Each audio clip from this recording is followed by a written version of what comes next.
नमस्कार दोस्तों, जय हिंद, वंदे मातरम। मैं आपके साथ जयसवाल सर। आप सभी का स्वागत अभिनंदन है। बाल विकास के क्लास नंबर पहले की बात करेंगे, क्लास नंबर प्रथम की बात करेंगे। जी हाँ साथियों, आपके आगामी टीटी एग्जाम के लिए क्लास स्टार्ट कर दी गई है। चाइल्ड डेवलपमेंट सीडीपी की बात करेंगे, जो कि बहुत ही महत्वपूर्ण होता है, क्योंकि किसी भी टीटी एग्जाम के लिए सबसे महत्वपूर्ण होती है प्रत्येक जो होती है आपकी पेडागोजी हो गई। एंड पेडागोजी के साथ जो होता है सबसे महत्वपूर्ण अपना क्या होता है, बाल विकास अर्थात CDP, child development and pedagogy की। साथियों, इसमें हम 30 महत्वपूर्ण प्रश्न करने जा रहे हैं। प्रत्येक क्लास रहेगी आपके सिलेबस के अकॉर्डिंग। और आज का जो पहला हमारा चैप्टर है, सभी पता होगा, विकास की अवधारणा एवं इसके संबंधित अधिगम से संबंधित जो रहेंगे। तो पहला चैप्टर है, 30 महत्वपूर्ण प्रश्न है। आप लोग फीडबैक करके बताइएगा 30 महत्वपूर्ण लाजवाब क्वेश्चंस के लिए। चलिए शुरुआत करते हैं। आई होप सभी प्यारे मित्र अच्छे तरीके से समझेंगे, फीडबैक करेंगे और सहयोग प्रदान करेंगे। जी हाँ, पहला प्रश्न स्क्रीन पर है। प्रथम मनोवैज्ञानिक प्रयोगशाला की स्थापना किसने की थी? गॉल्टन ने, हल ने, वुंट ने या वाटसन महोदय की बात कर रहे हैं।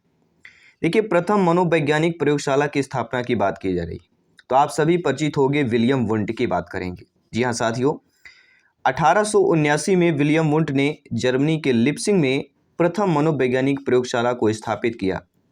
1890 विलियम जेम्स ने प्रिंसिपल ऑफ साइकोलॉजी प्रकाशित की। काफ़ी बार पूछा जाता है कि प्रिंसिपल ऑफ साइकोलॉजी किसने प्रकाशित की थी, तो आपके विलियम जेम्स ने कब प्रकाशित की थी? 1890 पर प्रकाशित की थी।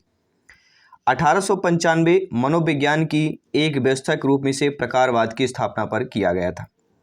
दूसरा प्रश्न ये भी पूछा जाता है कभी कभी कि भारत में मनोवैज्ञानिक या मनोविज्ञान की पहली प्रयोगशाला कहाँ खुली, तो आप सभी परिचित होंगे कि भारत में पहली मनोविज्ञान विभाग और पहली मनोविज्ञान प्रयोगशाला की स्थापना कलकत्ता विश्वविद्यालय में डॉक्टर एन सेन गुप्ता के नेतृत्व में 1916 में स्थापित की गई थी। सभी कमेंट कीजिएगा, प्रत्येक भाई बहन शिक्षक बंधु जिनका सपना है एग्जाम को फतेह करना, तैयारी शून्य से शिखर की तरफ चल रही है।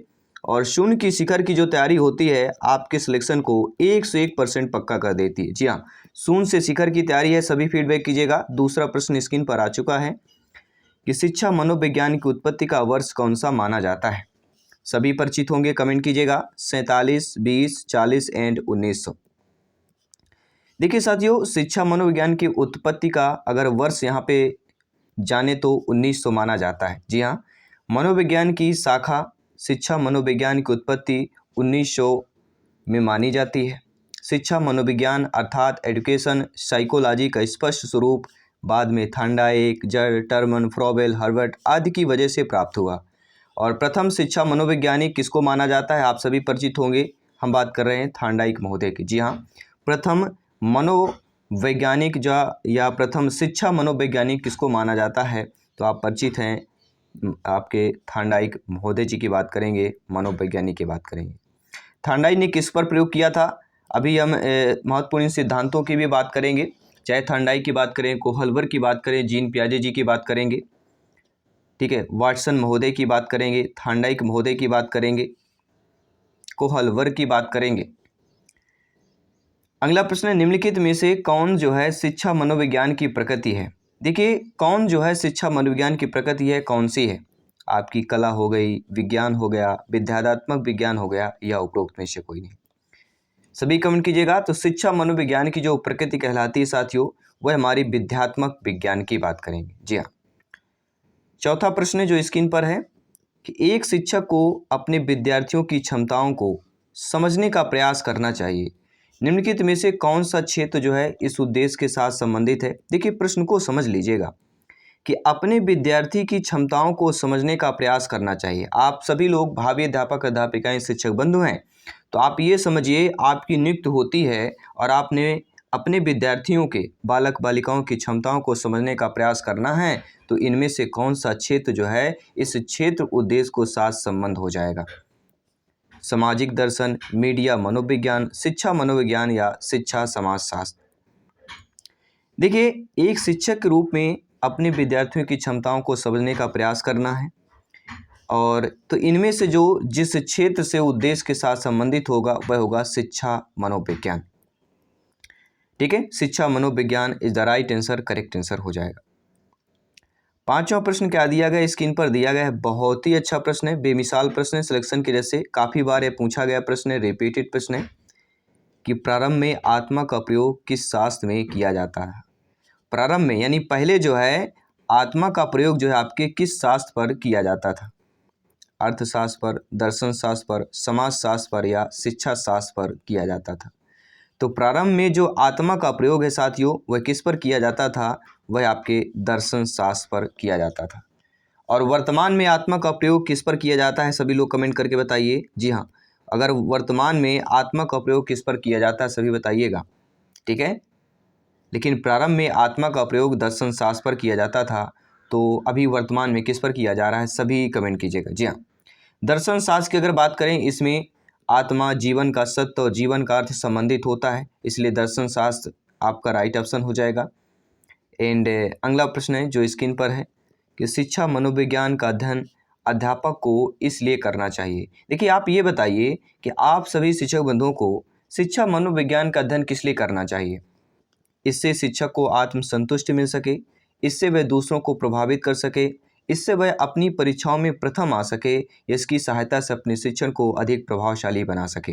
जी हाँ, शिक्षा मनोविज्ञान का अध्ययन जो है अध्यापक अध्यापिका शिक्षकों के लिए इसलिए करना चाहिए ताकि इसकी सहायता से अपने शिक्षण को वह अधिक प्रभावशाली बना सके, जिससे बच्चे अच्छे तरीके से समझ पाएँ और बच्चे अच्छे तरीके से ज्ञान अर्जित कर पाएँ। सातवां प्रश्न है, निम्नलिखित में से कौन सा विकल्प शिक्षा मनोविज्ञान की एक सीमा है। देखिए आप सभी परिचित हैं, बाल विकास की विभिन्न अवस्थाओं का ज्ञान, कक्षा की समस्याओं का समाधान, बाल केंद्रित शिक्षा या व्यक्तित्व भिन्नताओं की समस्या।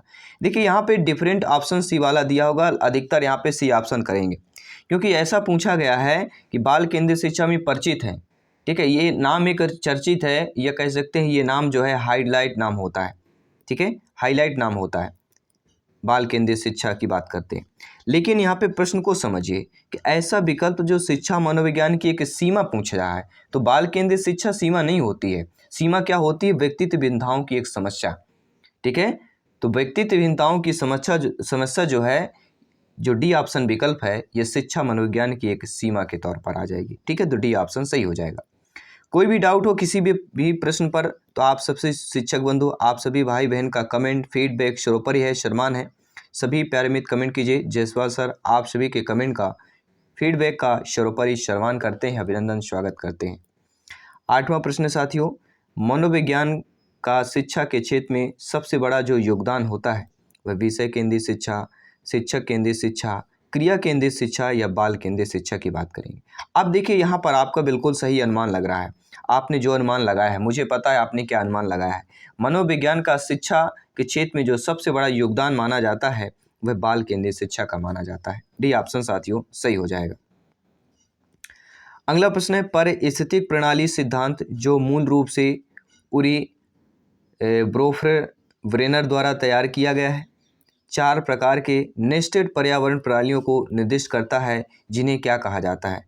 तो इन्हें क्या कहा जाता है साथियों, मानव परिस्थितिकी कहा जाता है। जी हाँ, परिस्थितिकी प्रणाली अर्थात इकोसिस्टम की बात करें, जो मूल रूप से उरी ब्रोफर व्रेनर द्वारा तैयार किया गया है, चार प्रकार के नेस्टेड पर्यावरण प्रणालियों को निर्दिष्ट करता है, उन्हें क्या कहते हैं, मानव परिस्थितिकी कहते हैं, ठीक है। मेन इकोसिस्टम की बात करेंगे, सी वाला ऑप्शन साथियों सही हो जाएगा। अगला प्रश्न है, व्यक्ति बिना किसी अंतर्निहित मानसिक प्रकरण के पैदा होते हैं। व्यक्ति क्या, यहाँ पे प्रश्न पूछा जा रहा है, व्यक्ति बिना किसी अंतर्निहित मानसिक प्रकरण के पैदा होते हैं और इसलिए सभी ज्ञान अनुभव या धारणा से आते हैं। इस धारणा को खाली स्थान में संदर्भित किया जाता है। मासूम नोटा, तबला नोटा, मासूम मनः स्थित अर्थात तबला राश, मासूम पहला अर्थात तबला प्राइमस या मासूम नोवस अर्थात तबला नोवस। तो व्यक्ति बिना किसी अंतर्निहित मानसिक प्रकरण के पैदा होता है और इसलिए सभी ज्ञान अनुभव या धारणा से आते हैं। इस धारणा को जो संदर्भित किया जाता है वह मासूम मनः स्थिति अर्थात तबला राश से संबंधित किया जाता है। देखिए यहाँ पे अंतर्निहित मानसिक प्रकरण से पैदा होने की बात कर रहा है और इसलिए सभी ज्ञान अनुभव और धारणा की बात कर रहा है। तो यहाँ पे मासूम मनः स्थिति की बात करेंगे। ठीक है, चलिए आई होप सभी प्यारे मित्र समझ गए होंगे। सभी फीडबैक कीजिएगा। सभी मित्रों को इंकलाब जिंदाबाद। जी हाँ, सभी मित्रों को जय हिंद वंदे मातरम। जी हाँ, सभी कमेंट कीजिएगा। आपका एक एक कमेंट स्कोर को बेहतर करता जाता है, क्लास को दुगनी रफ्तार दे जाता है। जी हाँ, सभी कमेंट कीजिएगा। निम्नलिखित में से कौन सा कथन जो है वृद्धि की विशेषता का प्रतिनिधित्व नहीं करता है? नेगेटिव नकारात्मक प्रश्न यहाँ पे पूछा जा रहा है। तो आप सभी परिचित हैं कि वृद्धि की विशेषता का प्रतिनिधित्व जो है कि यह एक मात्रात्मक पहलू के रूप में होता है। बिल्कुल सही बात है, जो वृद्धि होता है एक मात्रात्मक पहलू के रूप में होता है। वृद्धि मापने योग्य नहीं होता है। जी, ये बिल्कुल गलत हो जाएगा, क्योंकि वृद्धि जो है मापने योग्य होती है और प्रश्न कह रहा है नहीं होती है, और यहाँ पे प्रश्न भी निगेटिव था, इसलिए आपका सेकंड ऑप्शन सही हो जाएगा। तो वृद्धि की विशेषता की अगर बात करें तो ये एक मात्रात्मक पहलू के रूप में होता है। वृद्धि जीवन पर्यंत नहीं चलता है। वृद्धि की एक निश्चित सीमा होती है, बल्कि जो विकास होता है, विकास जीवन पर्यंत चलता रहता है। ये केवल शारीरिक विकास को दर्शाता है। जी हाँ, जो वृद्धि होती है केवल इस शारीरिक विकास को दर्शाता है। तो वृद्धि और विकास में सबसे महत्वपूर्ण अंतर यह होता है कि वृद्धि जो कि एक निश्चित सीमा होती है, समय होता है, लेकिन जो विकास होता है, विकास जीवन पर्यंत चलता रहता है। तो वृद्धि और विकास में दो महत्वपूर्ण जो डिफरेंट है, अंतर है, आप सभी परिचित होंगे। ठीक है, चलिए देखिए, विकास के आयामों की अगर बात करें तो शारीरिक विकास, मानसिक विकास, क्रियात्मक विकास, भाषाई विकास, सामाजिक विकास, ये होते हैं आपके विकास के आयाम। ठीक है, और वृद्धि और विकास में काफ़ी सारा अंतर आता है। देखिए, वृद्धि शब्द का प्रयोग परिणात्मक परिवर्तनों जैसे बच्चे के बड़े होने के साथ उनके आकार, लंबाई, ऊंचाई इत्यादि से साझा होता है, और विकास शब्द का प्रयोग परिणात्मक परिवर्तनों के साथ साथ व्यवहारिक परिवर्तनों पर होता है। व्यवहारिक परिवर्तन जैसे आपकी कार्य कुशलता, कार्य क्षमता, व्यवहार में सुधार, ये हो जाता है विकास। आइए बात करते हैं अगले प्रश्न की। निम्न में से कौन सा कथन सत्य नहीं दिया गया है? देखिए, आप सभी परिचित हैं कि सीखना व्यवहार परिवर्तन की एक प्रक्रिया है, वृद्धि एक जैविक प्रक्रिया है, शिक्षा एक लक्ष्य उन्मुख प्रक्रिया है, लेकिन विकास एक मात्रात्मक है। ये नहीं होगा, क्योंकि पिछले में हमने क्वेश्चन में क्या पढ़ा? वृद्धि एक मात्रात्मक प्रक्रिया है, विकास एक जीवन पर्यंत है। विकास को एक तुलना या मात्रा या तौला नहीं जा सकता, निश्चित नहीं किया जा सकता वृद्धि, बल्कि वृद्धि को किया जा सकता है। ठीक है, तो यहाँ पे सी वाला ऑप्शन गलत दिया गया, बाकी हमारे सही दिए गए।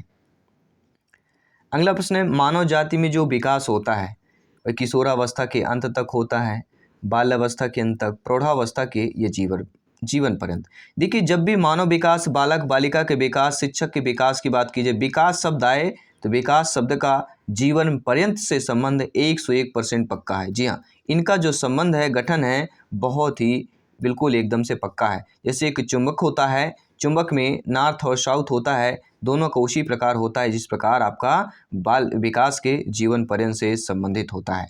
आइए बात करते हैं अगले प्रश्न की।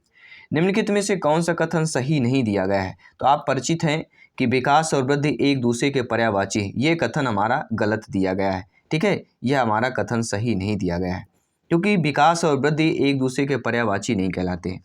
क्योंकि वृद्धि जो होता है विकास की प्रक्रिया का एक चरण होता है, इसका क्षेत्र सीमित होता है, लेकिन विकास अपने आप में एक विस्तृत अर्थ रखता है। वृद्धि इसका एक भाग होता है, इसलिए पर्यायवाची नहीं कहलाया जाएगा। विकास एक सतत प्रक्रिया है, बिल्कुल सही बात है।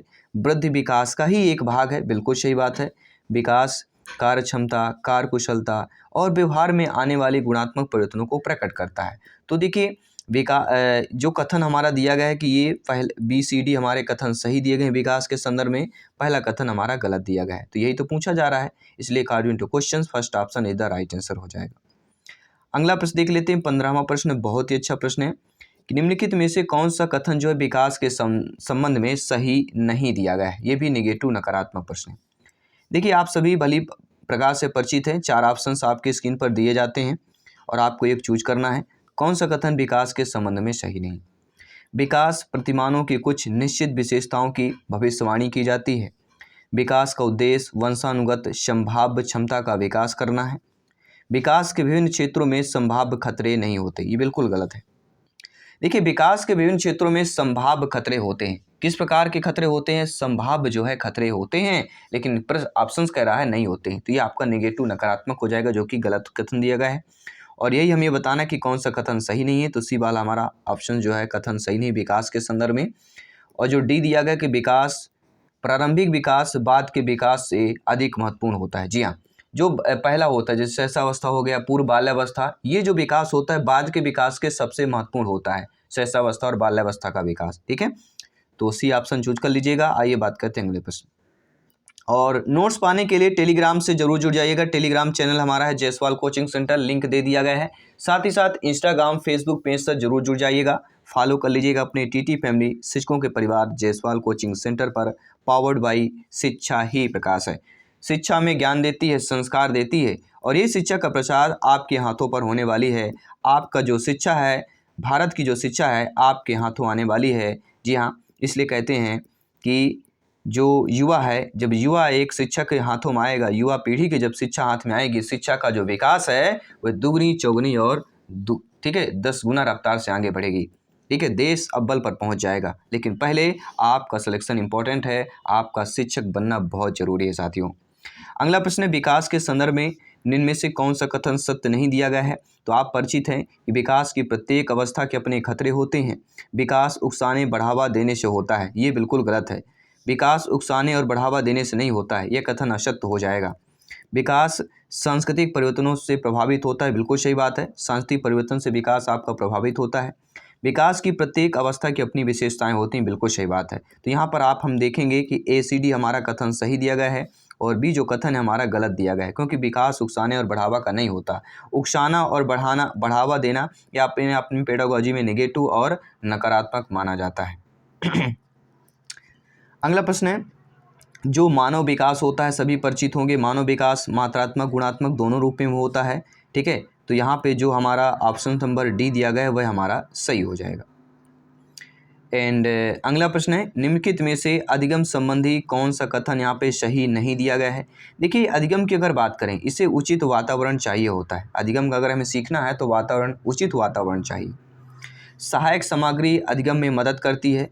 अधिगम प्रक्रिया में अभिप्रेरणा महत्वपूर्ण होती है, लेकिन परिपक्वता का इससे कोई संबंध नहीं है, ये हमारा गलत दिया गया है। क्योंकि अधिगम में जो है परिपक्वता का संबंध होता है। ठीक है, ऑप्शंस कह रहा नहीं होता है, इसलिए नेगेटिव ऑप्शंस को चूज कर लेंगे। यह कथन हमारा सही नहीं होगा, इसलिए B ऑप्शन हमारा सही हो जाएगा। आइए साथियों, बात कर लेते हैं अगले प्रश्न की। 19वां प्रश्न जो आप लोगों के स्क्रीन पर है, बहुत अच्छा प्रश्न है। अधिगम एवं परिपक्वता के संबंध में कौन सा कथन हमारा सही नहीं दिया गया है। देखिए, अधिगम और परिपक्वता की बात करें, यदि मानव विकास केवल परिपक्वता से होता है तो मनुष्य केवल निम्नतम स्तर तक ही सीमित रह जाता है। ठीक है, तो यह हमारा बिल्कुल कथन सही दिया गया है। यदि मानव विकास केवल परिपक्वता से होता तो मनुष्य केवल निम्नतर स्तर तक ही सीमित रह जाता। ठीक है, परिपक्वता से, अगर केवल परिपक्वता से होता। ठीक है, यह हमारा कथन सही दिया गया है। बाकी हमारे कथन रंग दिए गए हैं। बात करेंगे अगले प्रश्न की। सामान्य परिपक्वन से पहले प्रशिक्षण करना प्राय क्या कहलाता है। जी हाँ, जो सामान्य परिपक्वन होता है उससे पहले प्रशिक्षित करना प्राय जो है क्या कहलाएगा, समान कौशलों के निष्पादन के संदर्भ में बहुत प्रभावी होता है।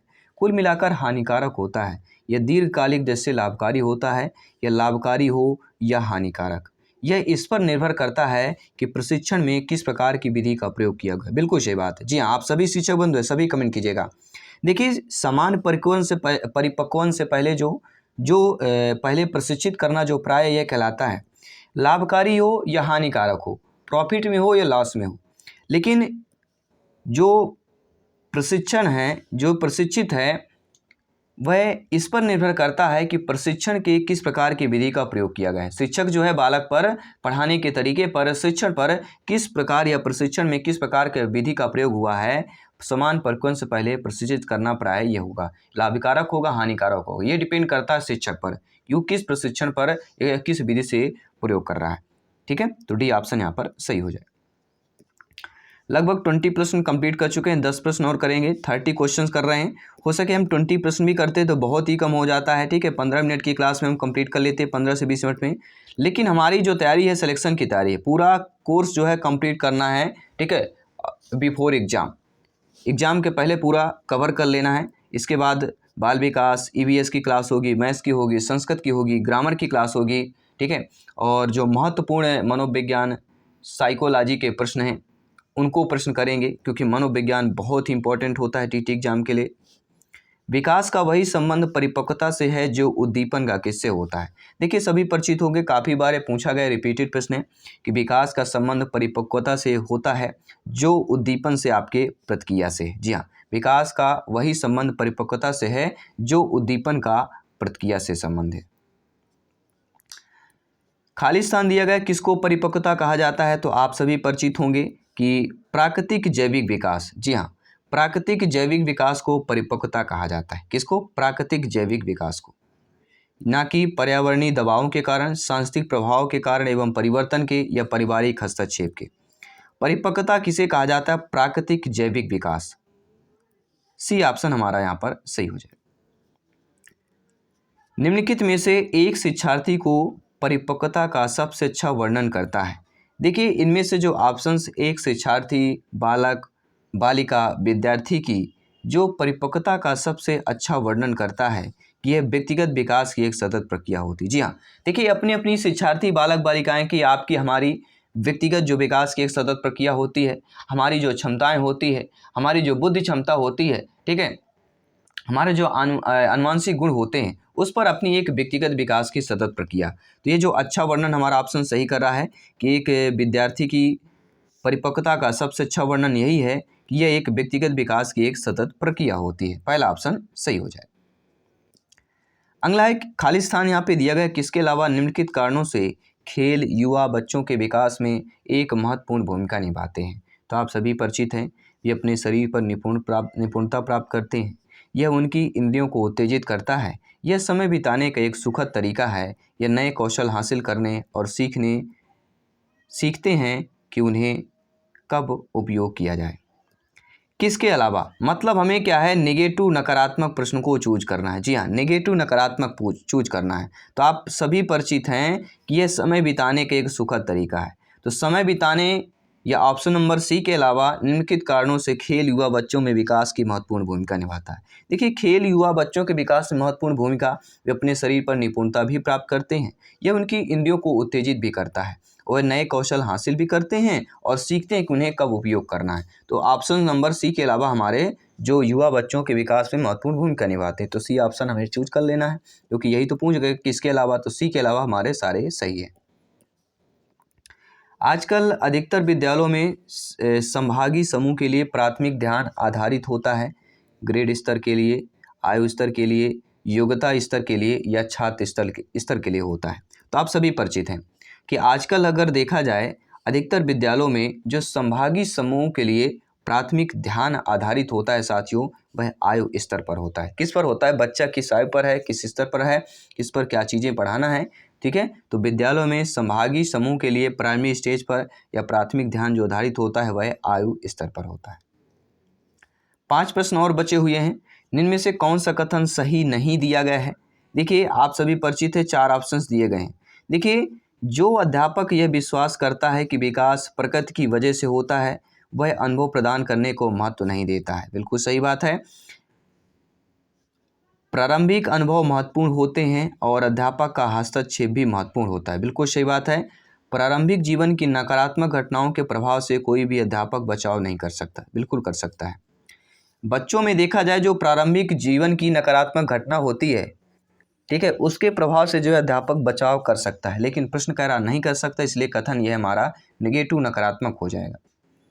व्यवहारात्मक परिवर्तन के संदर्भ में विकास वातावरणीय प्रभावों के फलस्वरूप होता है। बिल्कुल सही बात है। तो हमारा जो ए बी डी ऑप्शन दिया गया है वह सही दिया गया है, सी नहीं दिया गया है, इसलिए according to question C option हमारा सही हो जाए।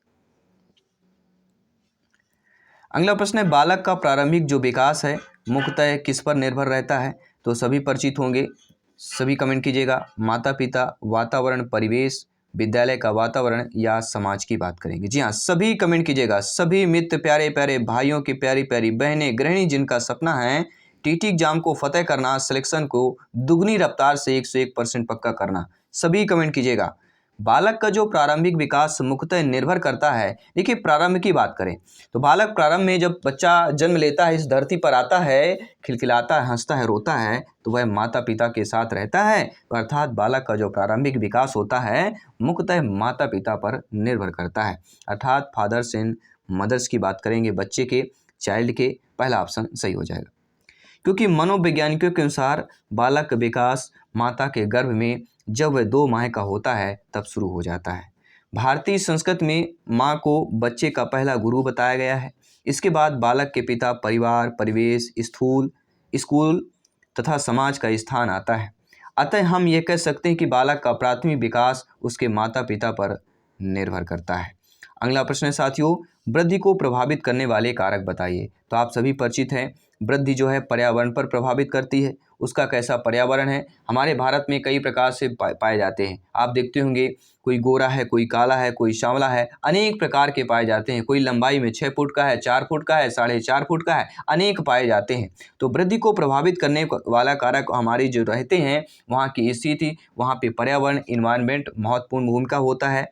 स्वास्थ्य का भी प्रभाव पड़ता है। अगर बच्चा कुपोषण से पीड़ित हो जाता है, ठीक है, तो बच्चा उतना वृद्धि हष्ट-पुष्ट नहीं हो पाएगा। ठीक है, तो स्वास्थ्य का भी प्रभाव पड़ता है, आहार भोजन का भी प्रभाव पड़ता है। अगर शुरू से आपको अच्छा पोषण आहार मिल रहा है तो बच्चा हष्ट-पुष्ट होगा, ठीक है, बेहतरीन उसकी बॉडी लैंग्वेज एक अलग ही होती है।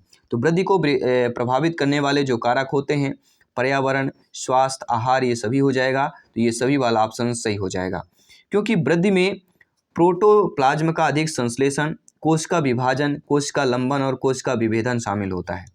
इसलिए उन सभी कारकों को प्रभावित करता है जो जैव संश्लेषण यांत्रिकी को प्रभावित करते हैं, जैसे जल की उपलब्धता, ऑक्सीजन, उचित तापक्रम, उचित प्रकाश, खनिज, गुरुत्व, ये सारे भी इंपॉर्टेंट हो जाता है।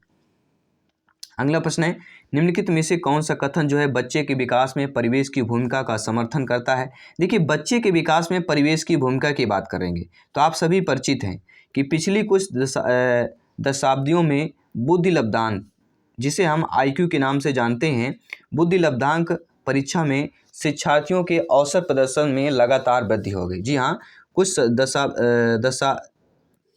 दशाब्दियों में देखा जाए तो बुद्धि लब्धांक अर्थात IQ की बात करेंगे, परीक्षा में शिक्षार्थियों के औसत प्रदर्शन में लगातार वृद्धि हो रही है। तो यह जो कथन है बच्चे के विकास में परिवेश की भूमिका का समर्थन करता है। बाकी दिए गए हैं कि एक समान जुड़ा बच्चे जिनका लालन पालन भिन्न घरों में हुआ हो, उनकी बुद्धि लब्धि इतनी समान या उच्च होती है। या शारीरिक रूप से स्वस्थ बच्चे अक्सर नैतिक स्तर से अच्छे पाए जाते हैं। या कुछ शिक्षार्थी सूचनाओं का जल्दी प्रक्रमण करते हैं, जबकि उसी कक्षा के अन्य विद्यार्थी ऐसा नहीं कर पाते। ठीक है, तो यहाँ पे भूमिका की अगर बात करेंगे, विकास में परिवेश की भूमिका का समर्थन जो करता है बच्चे की, वह पहला ऑप्शन सही हो जाएगा। 30वां प्रश्न है इस क्लास का कि जन्मोत्तर या जन्म के बाद विकास की दूसरी प्रमुख अवस्था कौन होती है? गर्भावस्था, शैशवावस्था, किशोरावस्था, बाल्यावस्था। सभी कमेंट कीजिएगा। प्रत्येक शिक्षा बंधु भाई बहन, ये आपके लिए हम मॉक क्वेश्चन दे रहे हैं इस क्लास का 30वां प्रश्न है और इस क्लास का 30वां प्रश्न आपके मॉक क्वेश्चन के रूप में है। आप सभी को कमेंट करके फीडबैक करके बताना है कि जन्मोत्तर अर्थात जन्म के बाद के विकास की दूसरी अवस्था कौन सी कहलाती है। आप सभी शिक्षा बंधु भाई बहन को कमेंट करना है और मैं आपके साथ जसपाल सर आप सभी के कमेंट का रिप्लाई करूंगा। आपके सभी के कमेंट का स्वागत अभिनंदन करता हूं, वेट करूंगा। और इवनिंग में हमारी जल्दी EVS की क्लास हम कंप्लीट करने जा रहे हैं, शुरुआत करने जा रहे हैं। जी हाँ, NCERT बेस्ड पर बिल्कुल शून्य से शिखर की तैयारी करना चाहते हैं तो इस परिवार से जुड़ जाइएगा। आने वाले क्लास के लिए इंतजार कीजिएगा, क्योंकि जो इंतजार करता है, जो दृढ़ से इंतजार करता है, अपने संकल्प को लेकर इंतजार करता है, संकल्प को दृढ़ मजबूत इरादे को पक्के करके चलता है, सिलेक्शन अवश्य पाता है। क्योंकि जो पढ़ाई होती, जो तैयारी होती है, वह एक दिन के लिए नहीं होती है। स्टडी जो होता है, बच्चा देखते हैं कब पढ़ता है, तब जाके 12वीं के बाद, ठीक है। तो स्टडी जो एक चीज़ होती है वो इस चीज़ या वस्तु नहीं होती है। स्टडी एक लंबे समय के लिए होता है। जितना ज़्यादा आप परिपक्व होंगे, जितना ज़्यादा आप पढ़ेंगे, उस गहराई से समझेंगे, आपका माइंड जो है वो ज़्यादा से ज़्यादा ऑब्जर्व करेगा। जब ज़्यादा से ज़्यादा ऑब्जर्व करेगा तो सिलेक्शन 100% पक्का होगा, क्योंकि यहाँ पर शिक्षा ही प्रकाश है। जय हिंद साथियों, जल्द मिलते हैं नेक्स्ट क्लास पर। धन्यवाद सभी का।